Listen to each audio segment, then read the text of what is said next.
Do you want me to pretend you matter tonight? Or can I just be honest from the start? She said that while adjusting her necklace. No whisper. No joke. Just loud enough for the entire table to hear as the waiter poured wine into my glass. Her tone was light. Casual. She didn't even look at me when she said it, just at her phone. Then she smiled at her screen, not at me. Forks paused. Eyes flicked between us. I didn't speak. I didn't blink. I think I forgot how. Someone cleared their throat. Her boss chuckled under his breath. The woman from HR looked away and started slicing her salmon like it was therapy. Me? I just sat there, heat flooding into my ears, mouth dry, mind racing through every possible reason for her to say something like that in front of colleagues, clients, strangers. 5 minutes earlier, I was complimenting the lighting. I thought we were having a good evening. Now I was waiting for someone, anyone, to tell me I imagined it. But no one did. She went on talking like it hadn't happened, describing a marketing pivot and joking about conference badges. Every word after that one sentence sounded like static in my ears. I couldn't focus. I just stared at the half-melted butter on the bread plate between us. What did she mean? Why did she say it? Was this planned? Then Nash, the tall one with the Italian loafers and the voice like velvet, leaned forward and said, "You have such a sharp sense of humor, Marnie.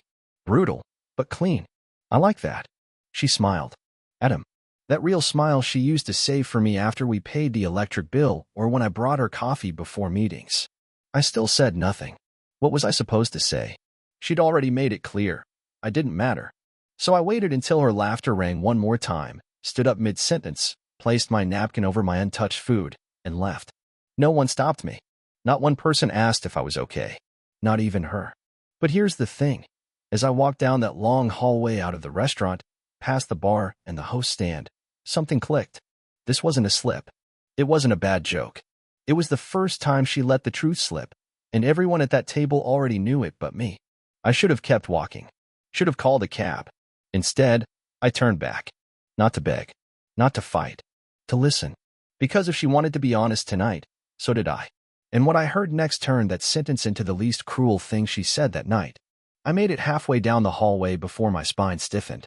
I stopped beside a modern art sculpture of what looked like a melting swan, just far enough from the private dining room that they couldn't see me, but close enough to hear. The music from the restaurant was duller out here, but the voices? Crystal. That cold, brittle laughter I just escaped was still echoing. Hers, mostly. Light, flirtatious, filled with someone else's attention. Nash was still talking, his voice smooth and confident. "He took it well," he said, chuckling. "Did you see his face?" For a second, I thought he'd throw the soup. More laughter. My lungs tightened. It wasn't just a dinner. It wasn't just one sentence. It was a performance. One where I'd been cast as the dull, outdated prop who didn't know when his role had ended. "She trained him well," said another voice, female, amused, possibly that redhead from earlier. "Seriously, Marnie. 10 years? You should give a seminar on image management." Image management. Not love. Not partnership. Not life. Image. I pressed my palm to the cold wall. It grounded me. Kept me from walking back in there and demanding an answer I wasn't ready to hear. Instead, I did what I've always done, I observed. Quiet. Careful. The way I used to watch her tie her hair back before job interviews. The way I listened through the door when she practiced presentations, muttering stats to herself in the hallway at midnight. But this wasn't practice. It was routine. And I was the only one who hadn't read the script. Then I heard the worst part, something so normal, so relaxed, it struck deeper than anything cruel ever could. "I told you," she said between sips. "He's harmless. He won't make noise. He'll go home, pet his bird, maybe journal about it. That's who he is. He folds, not fights." Everyone laughed.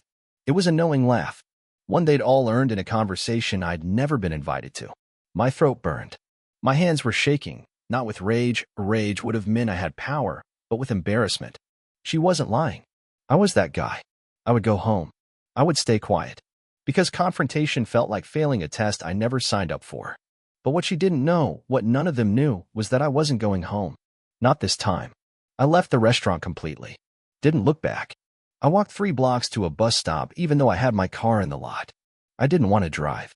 I wanted to sit, like a stranger in my own life, and let the world pass by while I figured out what the hell just happened. As the bus pulled up, my phone vibrated. A text from Marnie. "Don't overthink it. Just a joke." That was it. That one message, that lazy lie, that insult wrapped in a digital shrug, did something I didn't expect. It didn't hurt.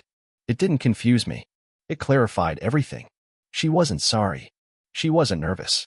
She wasn't worried that I'd overheard or left or didn't come home. She wasn't even curious where I was. Because in her mind, I wasn't a person anymore. I was furniture. Background. A detail she kept too long and now used as set decoration. And if she thought that, I had to wonder how many other people did too. That night, I didn't go home. I didn't go to a hotel. I went somewhere that would give me answers. Somewhere I never thought I'd go. Somewhere she told me never to touch. Her work laptop, which, thanks to a mistake she never knew she made, was still logged into our shared network drive. And what I found there was the opposite of a joke. It was a timeline. With names. With pictures. With dates. This wasn't spontaneous cruelty. It was scheduled. The moment I opened her work laptop, it greeted me like it was relieved to finally speak. No password prompt. Marnie had once bragged about never wasting time with useless login screens. I used to roll my eyes. Now I was grateful. It opened to her company dashboard, where rows of tabs and bookmark tools lined the screen. At first, it looked like nothing more than a high-level marketing planner, campaign timelines, vendor contacts, and graphs. I was about to close it and admit to myself I was spiraling, until I noticed a folder labeled simply, Clockwork. Clockwork? I clicked. It opened to a subfolder labeled with years. 2019, 2020, 2021. She had folders named after years like she was archiving time itself. I opened the current one, 2025. Inside was a document called Quarter 2, Overlay Strategy.docs. Innocent enough. But when I opened it, my hands began to sweat. It wasn't marketing. It wasn't even business. It was personal. Deeply personal. It began with a sentence, bolded and underlined. Perception is the only currency. Maintain control of the story. Below that, tables. Detailed logs. Color-coded entries like she was managing multiple lives. April 4th, Nash, meet rooftop bar, 6:30. Wear white. Leave separately. April 9th, Ethan, dinner at home. Play nostalgic Spotify playlist. Wear glasses. April 10th, Nash, hotel, room 708. Use debit, not corporate. I froze. It kept going. A schedule of deception. I was in it, marked like a task. A scene in a script. Everything down to my favorite meals was noted, not as kindness, but as strategy. The Spotify playlist she put on last Sunday while we cooked dinner? Planned. Meant to reset the emotional tone. Her words, not mine. And there were photos. Buried in a subfolder named Visual Anchors, like they were graphic assets for a pitch. But they weren't. They were screenshots of text threads, selfies with Nash, and even recordings of voice memos she left herself, ideas for how to exit the marriage quietly, protect her image, redirect sympathy. There was one note that made my heart actually skip. He'll collapse emotionally, but not react. That's the safest type. No PR damage. That was me. That was what she thought I was worth. I didn't cry. I didn't scream. I just stared at the woman I thought I knew, reduced to a digital strategist of emotional manipulation. Her cruelty wasn't sharp. It was methodical, cold, thought out. Like she'd spent months preparing to make me doubt my own instincts until it would have felt easier to blame myself than face what she'd done. But I wasn't angry yet. Not fully. The anger hadn't settled in. What I felt was deeper. Disorientation. I wasn't just losing my wife. I was realizing I never had her, not really. I was her decoy life. Her disguise. And I couldn't stop looking. Because just when I thought I'd seen the worst of it, I opened a file dated 2 weeks ago, labeled Marnie's Voice. Audio test. It was a memo to herself. I hit play. Okay, reminder, when the campaign launches, make sure to time the Ethan separation announcement during the rollout. Emotion generates traction. I'll have to frame it as irreconcilable growth, avoid blame narrative. Maybe say we outgrew each other. Keep it vague. Friendly. That last word echoed, friendly. She was rehearsing how to abandon me. Not even hide it. Just package it better. Like I was a dress she didn't wear anymore but still wanted to donate with the tag on. I sat there for over an hour. The parrot, Grayson, was quiet the whole time. I think he sensed it. That something irreversible had happened. That something in the air had snapped. When I finally closed the laptop, it wasn't to stop looking. It was because I knew I couldn't unsee any of it. And somewhere deep in my chest, a tiny ember flickered. Not rage. Not revenge. Clarity. I wouldn't tell her what I found. Not yet. Because she thought I would fold quietly. And I wanted her to feel something she never planned for. Uncertainty. The key turned in the lock at exactly 10:41 p.m. I watched the door from the kitchen table, still and silent, as if I were studying the behavior of a wild animal in its natural habitat. Marnie stepped in wearing her tailored navy coat, heels clicking softly on the entryway tiles. She didn't call out. Didn't ask why the lights were off, why the air felt heavier. She just sighed and dropped her bag on the bench like every other night, like this was just Thursday, and the dinner had been a mild success. I'd already closed the laptop, already disconnected her cloud sync. I didn't delete anything. I made copies, multiple, but left everything in its place, untouched. I wanted her to believe nothing had changed. That's how she operated, right? Control the story. Keep it clean. She walked into the kitchen, stopped when she saw me. "Oh," she said, mildly surprised. "You're up." I didn't answer. I just looked at her. She blinked once, twice. Then her eyes narrowed, scanning for signs. She was reading me, trying to gauge if I'd heard something, seen something, felt something she hadn't planned. "You okay?" she asked, moving to the fridge as if casual conversation could glue the air back together. "I'm fine," I said, too calmly. She opened the fridge, stared at nothing, then shut it without grabbing anything. "I texted you," she added. "Guess your phone died." "No," I replied. "It didn't." There was a beat, a flicker of recognition in her eyes. Not panic, strategy. She was recalculating. "Well, I hope you didn't take that dinner too seriously," she said with a soft chuckle, carefully placing a glass under the filtered tap. "Some of the jokes got out of hand. You know how Trent is." "You're right," I said, folding my hands. Some of the jokes were very revealing. That froze her. The silence between us was so thick, I could hear the soft buzzing of the fridge motor. She didn't ask what I meant.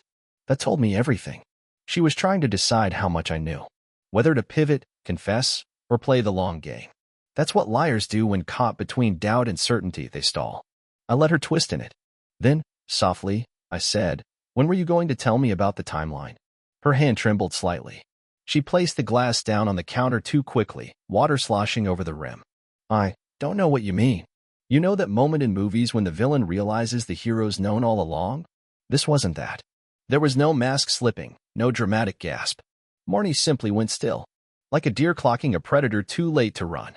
I stood up slowly, walked over to the coat rack and lifted the envelope I had prepared hours ago. Inside, printed copies of her notes, a few of the emails, one of the photos she didn't know had metadata attached. I didn't throw it at her. I didn't even hand it to her. I just placed it gently on the counter next to her hand and whispered, "Open it when you're alone." She stared at it as if it were something alive. "I'm not doing this with you tonight," she said after a long pause, trying to summon annoyance, authority, any emotion that might ground her again. "I know," I replied. "That's the point." She looked at me then, really looked at me, for the first time in weeks, maybe months. And I think it scared her that I wasn't crying, that I wasn't yelling, that I wasn't folding. She wasn't prepared for a quiet storm. She wasn't prepared for me to look like I'd already left, even as I stood right in front of her. And maybe that's why she didn't follow me when I walked out the front door. Because this time, for the first time, I wasn't leaving to cool off or calm down. I was leaving to decide if I ever wanted to come back.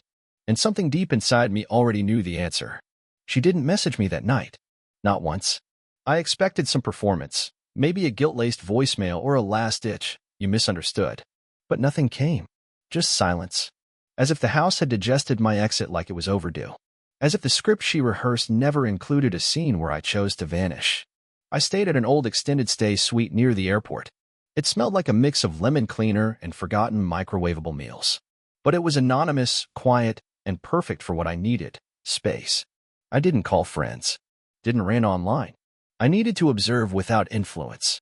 Think without commentary. That's always been my problem. I let people write their truths in my margins. Not anymore. On the third day, she finally texted, "Marnie, hope you're safe. If you want to talk like adults, I'm here." A strange sentence. If you want to talk like adults. The implication wasn't concern, it was a jab. A framing. As if my silence was immature. As if her betrayal was grown up. I didn't reply. Instead, I watched from a distance. I knew she'd try something soon, and she did.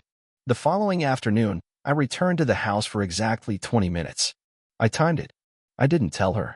She wasn't home, but the scent of her perfume lingered like a ghost in every corner. I grabbed my essentials, passport, laptop, charger, cash. Then I took something she hadn't expected me to want. Her backup phone. She kept it in her nightstand, for emergencies, she once said.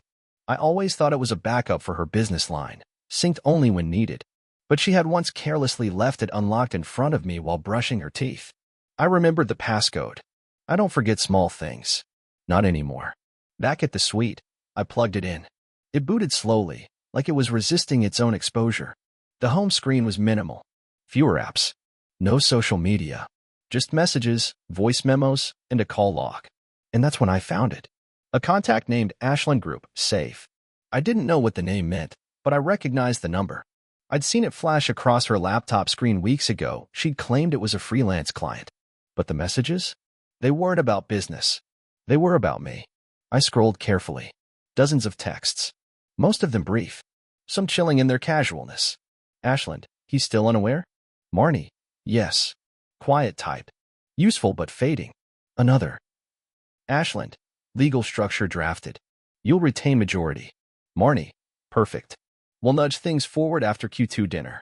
After the Q2 dinner. That was the dinner. The one where she said, some relationships are just for appearances. She hadn't been testing me. She'd been flipping the final switch. This wasn't cheating. It wasn't even betrayal in the romantic sense. It was erasure. She'd partnered with someone, maybe a lawyer, maybe a silent partner, to shift assets, rewrite public narrative, and engineer a clean exit from the life she built on my loyalty. She wasn't leaving because she fell out of love. She was leaving because I was no longer required. And yet, her plan had a flaw. She assumed I'd stay silent, that I wouldn't dig, that I wouldn't interfere. That was her mistake. That was the only variable she didn't account for. Because on the sixth day, she finally broke silence. She showed up at my temporary place. No warning. I saw her reflection first, dark coat, red lipstick, holding takeout from our old favorite Thai spot.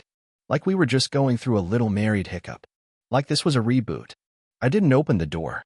I watched through the peephole. She knocked once, smiled lightly, adjusted her scarf, then knocked again. And then she said, soft and sweet, Elwood, I think we both overreacted. Can we talk about what comes next? That sentence, delivered with the smoothness of a campaign rollout, sent something through my body that didn't feel like fear. It felt like arrival. I knew then this wasn't a woman begging for forgiveness. It was a woman resetting the story. But what she didn't know was that I'd already started writing my own version. And she wasn't the narrator anymore. I didn't answer the door. Not out of spite. Not even out of fear. I just watched. Marnie stood there for a full minute.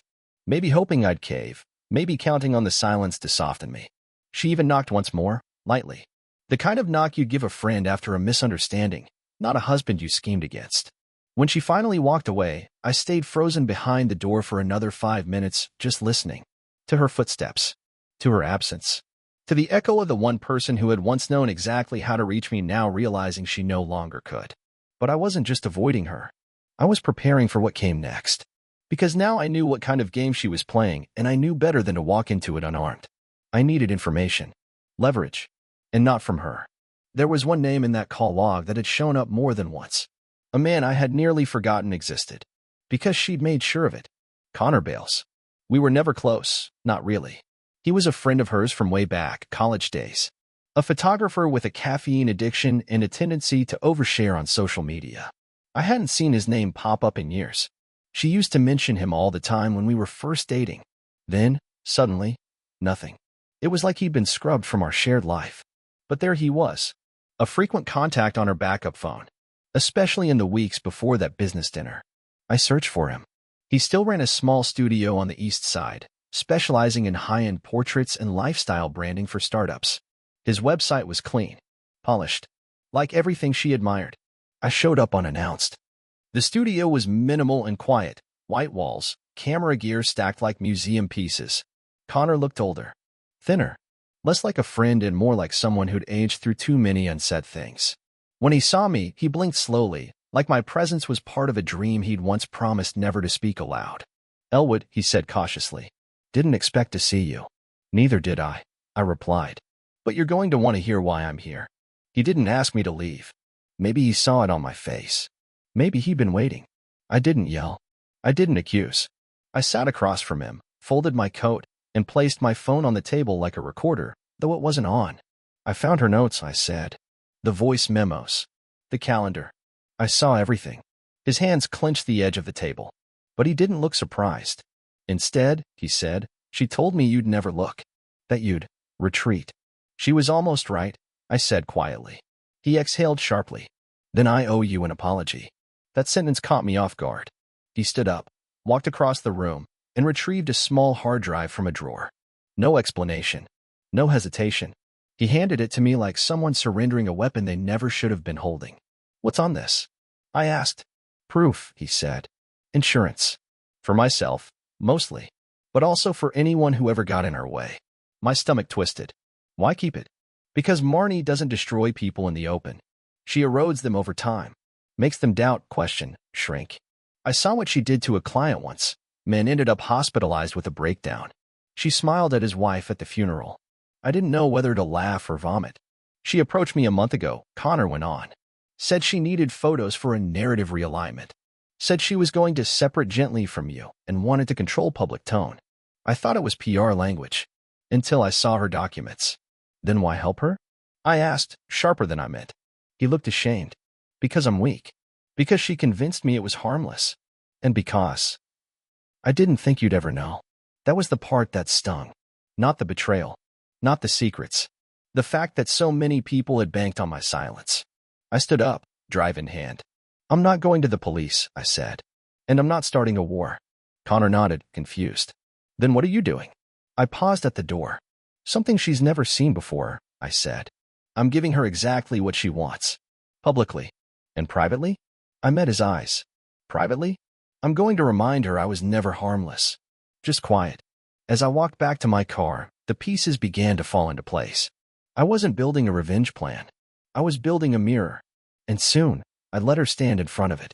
The first post appeared on her LinkedIn the following Monday morning. Polished. Measured. Drenched in that corporate therapy language she loved. After a transformative decade, Ethan and I have decided to part ways with mutual respect and deep appreciation. Growth sometimes means letting go with grace. Please respect our privacy as we take our next steps. The photo attached was a black and white candid of us from 5 years ago. We were laughing. I'd made her tea that day after she'd lost a pitch. She said it was the first time someone had seen her when she wasn't winning. And now she was using that moment like a curtain call. Within hours, the likes poured in. Comments from colleagues, industry people, thought leaders she'd networked with at panels and rooftop events. All praising her strength. Her vulnerability. One even wrote, "You're an inspiration. Letting go is its own kind of love." I watched it all from the same couch where I'd once memorized her coffee order. But here's what made it poetic. She thought she'd published the ending. She thought I was still in the audience, watching the lights go down. What she didn't know was that my beginning had already started. That same morning, I launched my own statement. Not public. Not performative. Not even about her directly. I uploaded a small blog post on a quiet, respected professional journal. Something few people outside our industry would even notice. The article was titled, Narrative Architecture, How Emotional Framing Undermines Accountability in Public Breakups. It was calm. Academic. No names. No accusations. Just an autopsy of the strategies people use to exit cleanly without confronting damage. It dissected language like mutual and growth, and letting go with grace, breaking them down as tools of image management rather than genuine reflection. Within 2 days, it was picked up by 3 ethics newsletters. Quiet virality. The kind she couldn't scream at. The kind that scratched under her narrative like a whisper she couldn't block. The next thing that happened? She emailed me. Subject line, "Really? No greeting. Just one sentence.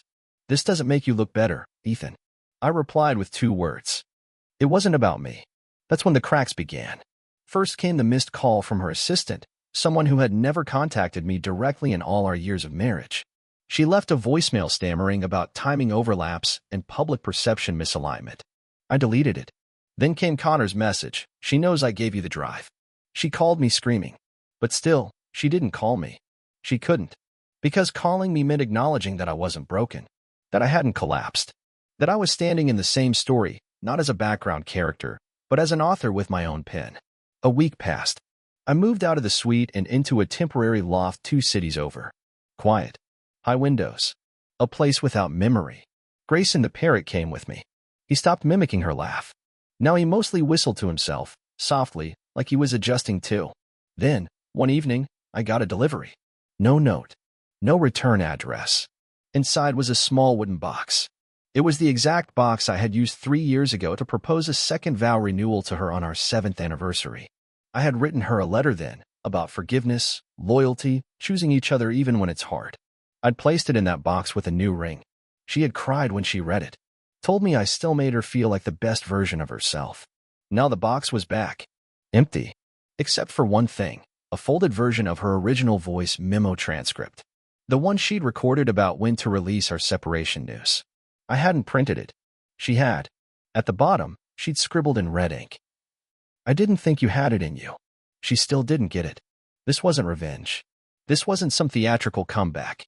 This was me refusing to disappear just because she'd already rehearsed my exit. But the real twist? She had one more move planned. One last act of control. A deeply personal strike, quiet, invisible, and meant to feel like a technicality. It arrived in a manila envelope the next morning, and what was inside nearly sent me to my knees. The envelope sat on my kitchen counter like a time bomb. Plain. Thin. But I knew what was inside before I even opened it. Separation papers. Drafted, dated, and already signed by her. A typed cover letter from her attorney said they'd anticipated this next step and hoped to maintain discretion for all involved parties. I smiled at that phrase. Discretion had been her specialty until now. But I wasn't angry. Not anymore. Because what she didn't know, what none of them knew, was that I had already filed my own paperwork 3 days earlier. Not reactionary. Not emotional. Just factual. Clean. Controlled. Like her. Only mine had one critical difference. I hadn't requested silence. I had requested narrative rights. There's a clause in certain dissolution filings when intellectual property or public image is involved. Most people skip it. She didn't. Her lawyer didn't. But I didn't. And because of that, I now own the rights to the story of our marriage, publicly, personally, and professionally. That was my choice. Not for vengeance, but for truth. Because I never wanted to destroy her. I just wanted my voice back. I didn't respond to her lawyer. I sent her a simple message. You were right. I was quiet. But quiet doesn't mean absent. You wrote the first half. I'll write the second. Alone. And for once, not as your husband, just as me. I didn't hear from her again. And it felt peaceful. I took the next month off. No dramatic exit. No disappearing act. I told my clients I was recharging. I meant it. I walked more. Read more. I even started volunteering at a local animal rescue, helping them digitize adoption files. The first night I showed up, I met a woman named Raina. Not flashy. Not loud. She spoke to animals like they understood. And maybe they did. We started having coffee after the shifts. At first it was just light talk, books, odd playlists, her fear of elevators. But then came longer conversations. Laughter. Silence that didn't feel heavy. The kind that holds space instead of demanding to be filled. One night she said, "You seem like someone who just got out of something that was all about appearances." I paused, then smiled. "You have no idea," I said. "But I think I'm finally showing up." The next morning, I found Grayson, the parrot, sitting at the edge of his perch, watching sunlight move across the floor. He whistled once. It wasn't Marnie's laugh anymore. It was something else. Something new. Maybe mine. Final note. No explosive endings. No courtroom drama. No grand revenge. Just a quiet man who was underestimated until he remembered that dignity doesn't make noise. And healing? Healing writes its own story. One step. One breath. One page at a time.